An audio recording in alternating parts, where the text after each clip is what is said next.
Have you heard about this personal and professional podcast? Coaching in Session with your host, Michael Rearden.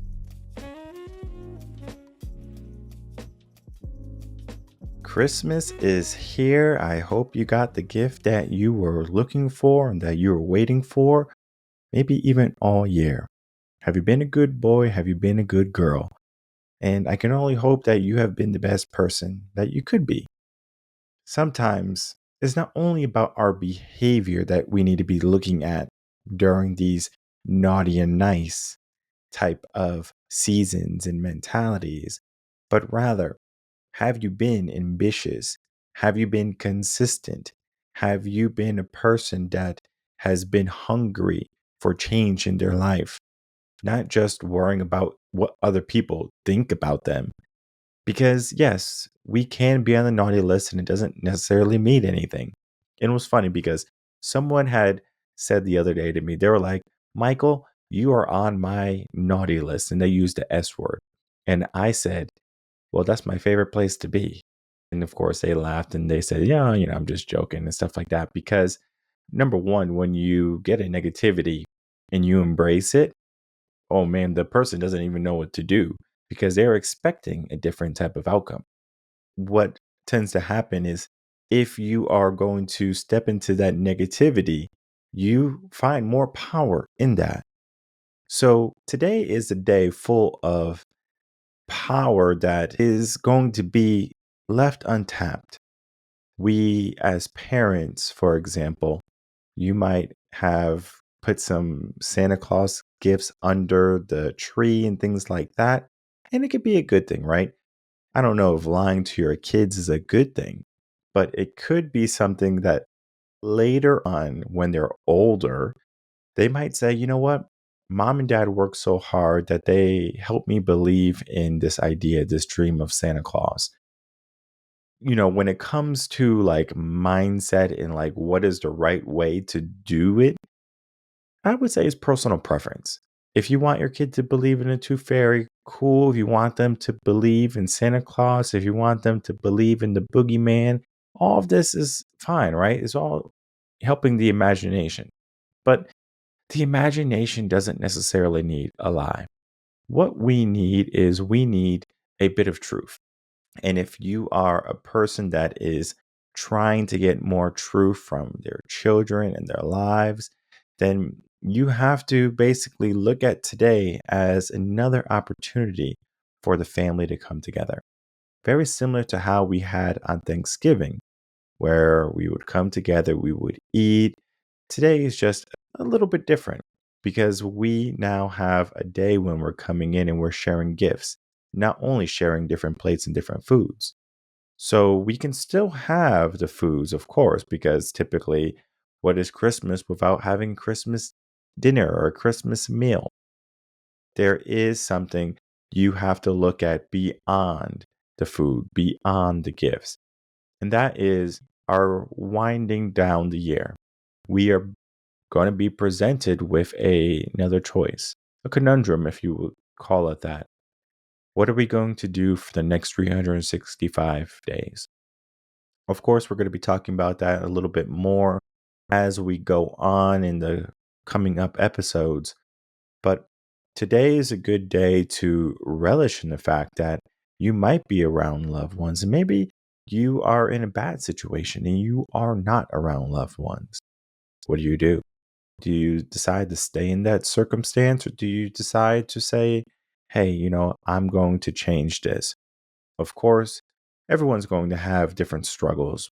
I know right now people are struggling to pay the bills, they're struggling to keep a roof over their heads, food in the bellies. It seems like an uphill battle. What I will say is many people, they do not know how to invest in themselves.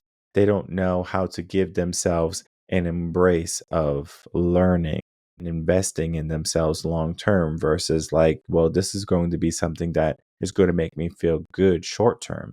And of course, the short term is nice for right now, but we're looking at the long term.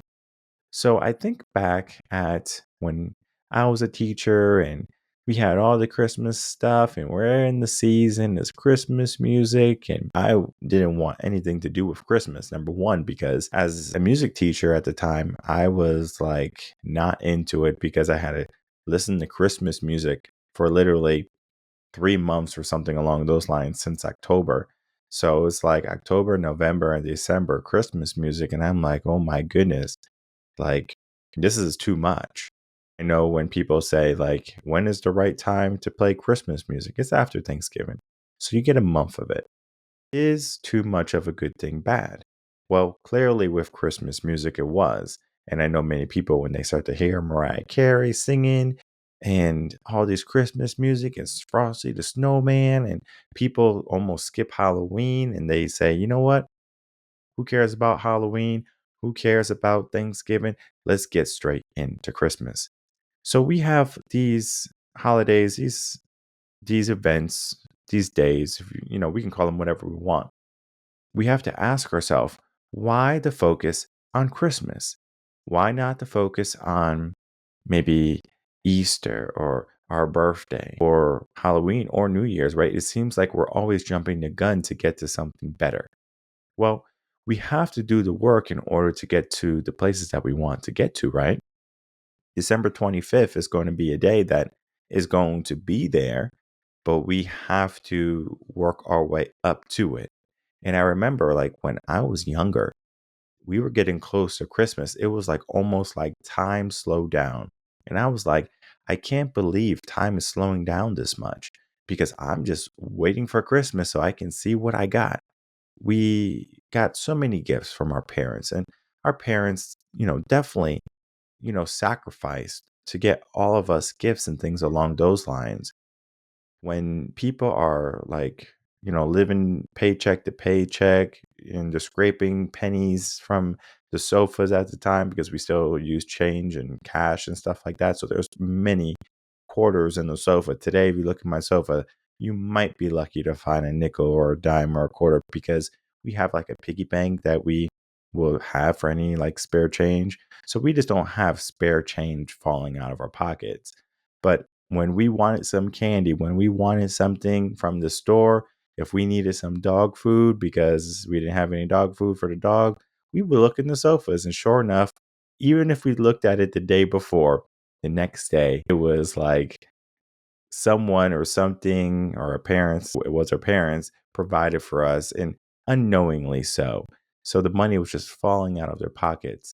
Also, when it comes to the Christmas aspect, kindness was falling out of their pockets where they wanted to give us the best type of lifestyle. But let me tell you, they did not spare any expense when it came to discipline.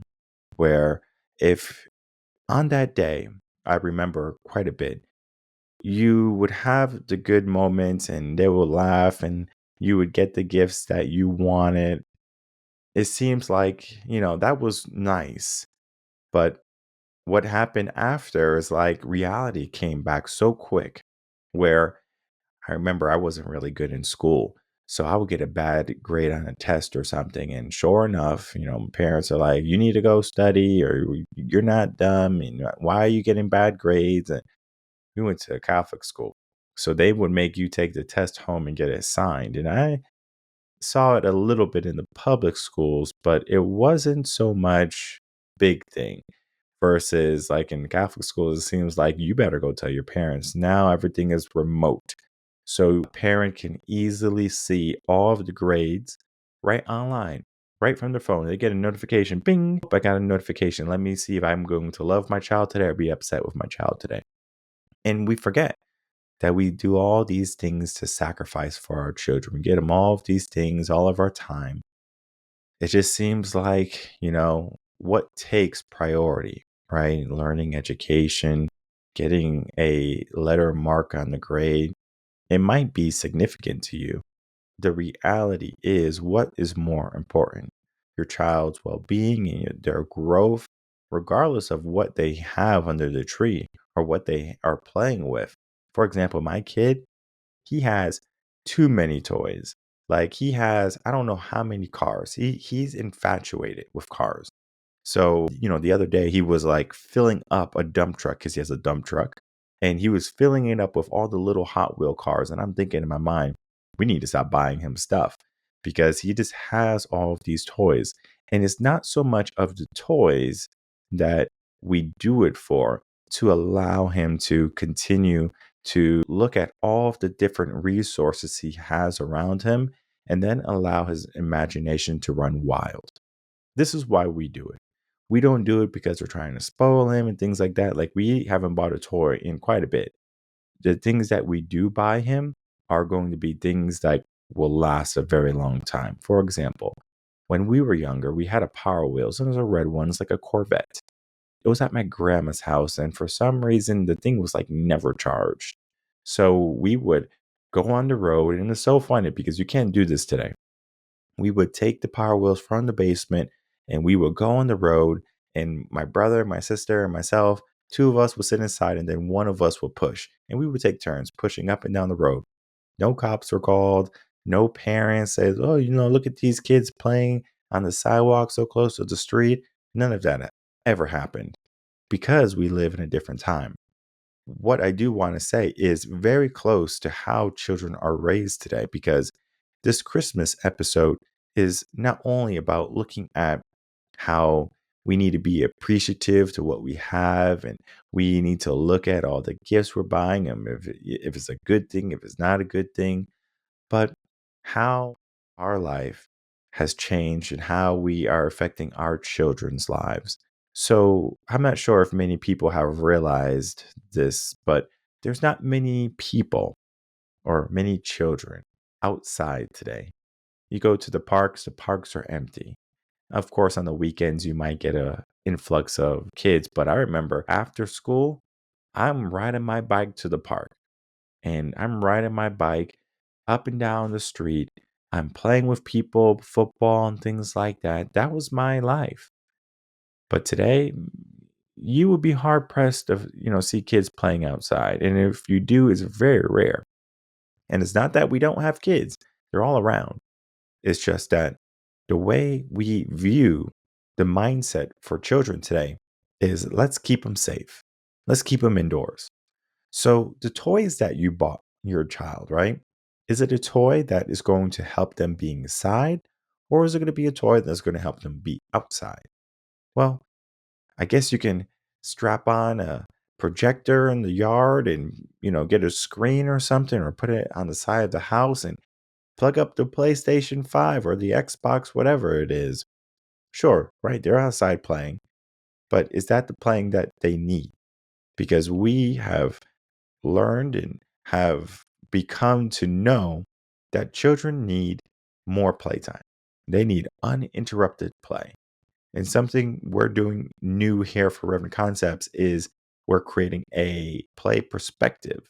And basically, the play perspective is an opportunity for kids to come and play uninterrupted 2 hours. And then also for parents to come, especially if you're in an area, for the parents to come and to ask questions, whether it be life coaching, relationship, career, whatever, right? Feel free. The floor is yours. It's almost like a mastermind, but for parents.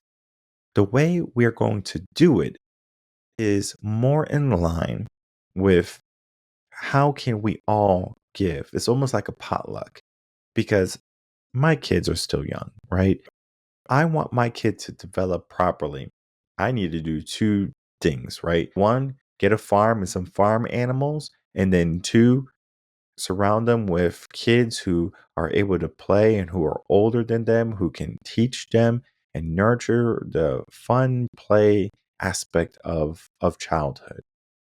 I was doing some reading, and they did a research on children who are under 3 and they are living, or they have animals, they like live on a farm or something, or a barn or whatever, like there's chickens and there's goats and there's cows, whatever. If the child is under 3 years old and is interacting with these animals, that child has a significant reduction in the likelihood that they are going to get any type of allergies in their life. What in the world is this, right? How does this happen, right? Well, I'm going to tell you how it happens. It's that we are letting them go outside. For example, my kid, he loves to play in the dirt. The other day, he got bit by some fire ants. Hey, I told him, I said, hey, there's going to be some ants there and there's some fire ants. So be careful when you're outside playing. Well, sure enough, he got bit. He's okay, right? Fire ant doesn't do too much damage. Now, if you get swarmed and you have like a bunch of fire ants on you, it could be a bad deal, right? But I'm right there watching him. So he had to learn what it's almost like, don't touch the stove. The stove is hot. And of course, you don't want them to get hurt. But if they need to touch that hot pan for a second, say, oh, like I'm not going to do it. Caveman and fire, right? The first caveman who, put his hand in the fire was like, ow, that hurt. He didn't put his hand back in the fire, right? We learn, but the problem is we are not learning. We are learning how to use iPads better. We're learning how to maybe, play with Barbies or whatever, or a bunch of cars or whatever, right? Like we are learning technology, but the problem with technology is that it's making us antisocial. Because you might think that on Xbox Live or on PlayStation multiplayer, whatever they have, you might think like, oh, well, they're talking to people, they're interacting. It is not the same. It's almost like if you are in a long distance relationship. Yes, you are in a relationship. You might talk every single day. But if you had someone who was present with you that you can touch, that you can hug, that you can love, you're going to feel a deeper connection with that person, not the person who's 1,000 miles away. Now, of course, you can make long distance relationships work, but it's more challenging, especially when it comes to the relationships that we are holding with our children, because we are giving them phones and stuff for Christmas. And hey, if you're one of those parents that gave your kid a phone, you better make sure that they're 16 or older. If they are not 16, that phone should be a flip phone. It should have no access to the internet. It should have basic texting, and it should just be able to call you and maybe even have minutes. So, like, you get a prepaid card and they have minutes and they have to learn responsibility. They do not need to be on that phone. Also, another thing you need to be watching out for is laptops or computers in their room or gaming systems in the room. The last thing you want is to put a device in their room before they're ready to have the responsibility to understand that they must be a member of the family. Because today is the day when we are all together, we're all happy, we're all eating together, we're all opening gifts together, but then somewhere, somehow, we take those gifts and we go in our little hole. We go in our room, we go in our cubby, we go in our little area. From that time, we are learning that, okay, I'm going to take something and then I'm going to walk away. What happens when that child is an adult? They're going to come, maybe eat at the house or something. If they're not living there, they're going to walk away. Maybe they don't text you, or maybe they don't call you. It's almost like you are out of sight, out of mind. Now, they say after 10, you are no longer your child's best friend. They have new best friends, they have boyfriends, they have girlfriends, they have teachers and coaches. That is going to take a hold of, your number one spot in their eyes. But it doesn't mean it has to end. Statistically, after 10, they look for someone new. But if you remain that person that was that strong, significant factor in their life, they are going to be more likely to be there when it might seem like they don't need to be there. Dad's sick. Let me, make sure everything's good. Let me, pick up the slack. Let me take out the trash. Mom's sick. Let me wash the dishes. Let me do some cooking. All of these things happen when you are properly engaging the child in what it is like to be a member of the family. And that is what I wanted this episode to be today. Of course, we have members of our family, right? We buy them gifts. And I remember when I was young, we would have a Christmas fair, and you would be able to go buy certain things from the Christmas fair. And this is at a Catholic school. So there's a lot of like Catholic stuff and statues. And it was so funny because one time I wanted to buy a statue, and it was like a little hanging statue of like Mary and Jesus. I wanted to buy just one. For some reason, one of the statues was like $8 or something like that. And I was like, whoa, $8. I was like, how much for two? and he was like 10 or something, or maybe even 5. I forget. But it was a bargain. I'm thinking in my mind, why in the world am I going to buy one? Let me buy two. So I got two people off my list, and I would always have a list of things I needed to buy people. So I would get my mom something, my dad something, my brother something, my sister something. And I mean, I wasn't really a good gift giver to like my siblings because I didn't know what they want. I remember I got my brother stickers one year, and he was like, oh, great, what am I gonna do with some stickers? So definitely, as I was able to grow up, he got better gifts later on. In the beginning, it was like, well, it's the thought that matters, I thought. And it was so funny because the way I bought the gifts was by priority. So, like, my grandma got a gift, and my mom got a gift, or my grandma's got gifts, and then my mom got a gift. And then I started to look at things for my dad, but then, he was pretty hard to shop for. And then, of course, any money left was for my brother and my sister. And then we would maybe even go into my cousins or my aunt, uncle, stuff like that where and then you also need a teacher, but then your parent typically gets the teacher's gift. So I'm so focused on my list of things that people need versus looking at my list and appreciating each of those people. Now, of course, my gift can be an appreciation for them, but a gift is something that can be lost, it can be broken, right? Maybe you get something that's like a tattoo, I don't know, but you have to look at this idea of we have our people that we admire right now. Somewhere down the line is almost like that dissipates and it kind of like settles down, like the sand or the dust settles. So now everything is just like, all right, everything is clear, everything is cool.